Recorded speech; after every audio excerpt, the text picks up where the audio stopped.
Good morning. Ako pala si Rolly Biat, tubong San Isidro, Davao Oriental po.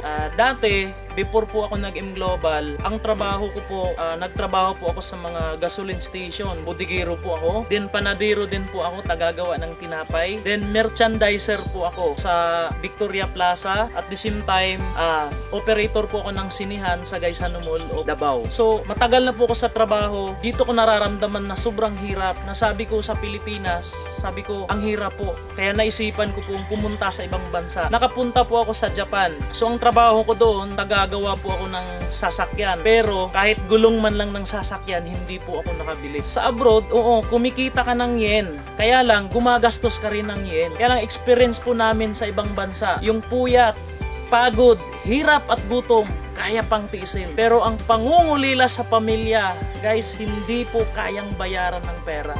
Bakit po? Ama kasi ako. Iba ang paglaki ng anak na hindi kasama magulang. Ngayon po, nung ginawa ko yung M Global, umuwi ako ng Pinas, go home for good. Dito ko nararamdaman na ang sarap pala gastusin ang kinikita mo pagkasama mo ang pamilya mo. Lalo na tuwing birthday, Pasko, bagong taon. Guys, kakaiba po. So nung ginawa ko yung M Global, sineryoso ko. After a year na seryoso talaga na ginagawa yung business, nagiging Millionaires Club member ako ng company. Then after 6 months po, nagiging top 9 po ako sa Davao. Then last 3 months ago, nabili ko po yung brand new Montero Sports. Kung dati sa Mitsubishi, tagagawa lang po ako ng sasakyan. Ngayon po, dahil sa Facebook marketing, nagkakaroon po ako ng brand new Montero Sports.